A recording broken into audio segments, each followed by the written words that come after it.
Hi guys, this is episode 5 of my engagement series.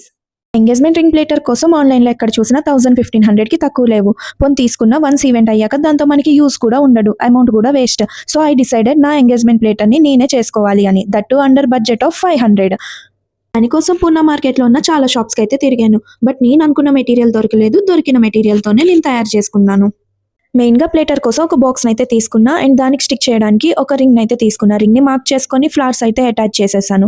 Once flowers అని attach చేశాక ఈ పర్ల్స్ని అయితే ఒక మాలలా చేసుకొని రింగ్కి అయితే టై చేసేసాను. చూసారా ఇది ఎలా వచ్చిందో, చాలా బాగుంది కదా. మా తేజ హెల్ప్తో చేశాను ఇదైతే. తర్వాత రింగ్ని ప్లేటర్కి అయితే అటాచ్ చేసేసాను. నెక్స్ట్ ఈ బాక్స్లో థర్మాకోల్ షీట్స్ ఇలా స్క్వేర్గా కట్ చేసుకొని అందులో అయితే పెట్టేశాను కొంచెం హైట్ రావడానికి. నెక్స్ట్ ఆ పైన క్లాత్ని నేను గ్లూ స్టిక్తోని అటాచ్ చేసేసుకున్నాను మొత్తం. నెక్స్ట్ ఈ టాప్ అని అయితే స్టిక్ చేసేసుకున్నాను. చూసారా నేను ఇంకా మెహందీ హ్యాండ్స్తోనే ఉన్నాను. ఇది కరెక్ట్గా నా ఎంగేజ్మెంట్ రోజే మార్నింగ్ 4 o'clockకి చేశాను. దీని అవుట్పుట్ ఎలా వచ్చిందో మీరు చూసేయండి. ఈ చిన్న చిన్న వాటిల్లోనే నా హ్యాపీనెస్. ఈ వీడియో మీకు నచ్చినట్లయితే లైక్ చేసి సబ్స్క్రైబ్ చేసుకోండి. బాయ్.